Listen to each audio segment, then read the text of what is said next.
Hello guys, good day, kumusta po kayo? Ngayon, magluluto po tayo ng simpleng Bicol Express. Ito pong gagamitin natin for tiempo, siling berdeng panigang, kaya din tayo ng siling labuyo.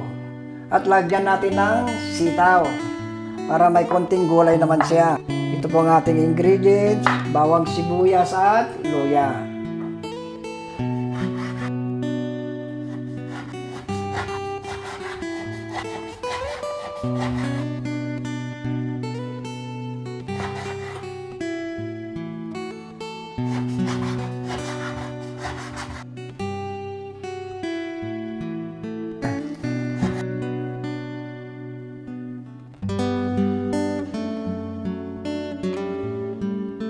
Ayan, palambutin muna natin ang ating karne. Ito hanggang lumabas po ang sarili niyang mantika. Ginagawa ko po to para lumambot ang konti ng ating karne. Maglagay ako ng konting asin. Ayan, para manot ang lasa niya. Hintayin po lang natin hanggang matuyo at lumabas ng sariling mantika niya. Ganito ang gusto ko, hindi ko siya masyadong tinutusta. Kuno yan, bawang saka luya. Yan po. Ilagay ko na rin ang ating sibuyas. Ilagay na ako ng konting paminta.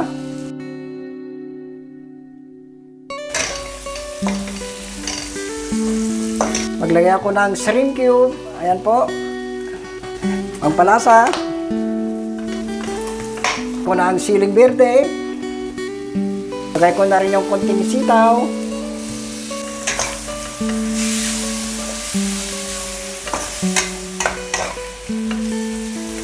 Igisa po lang natin mabuti.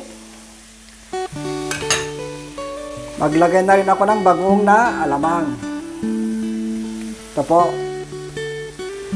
Yung nakabote po ito na bagoong na alamang. Ayan po. Igisa po lang natin mabuti. Lagay na po natin ang ating gata ng niyog. Ayan. Gawin po lang natin hanggang maluto ang ating sitaw.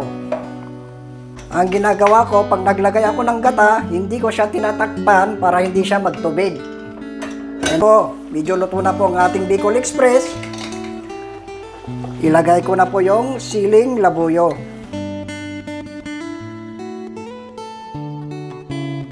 Medyo kulay orange ang kulay niya kasi yung ginamit kong alamang ay imported, galing po ng Vietnam. May halong beans oil. Yan, luto na po ang ating Bicol Express. Ang version ko naman, tikman po natin.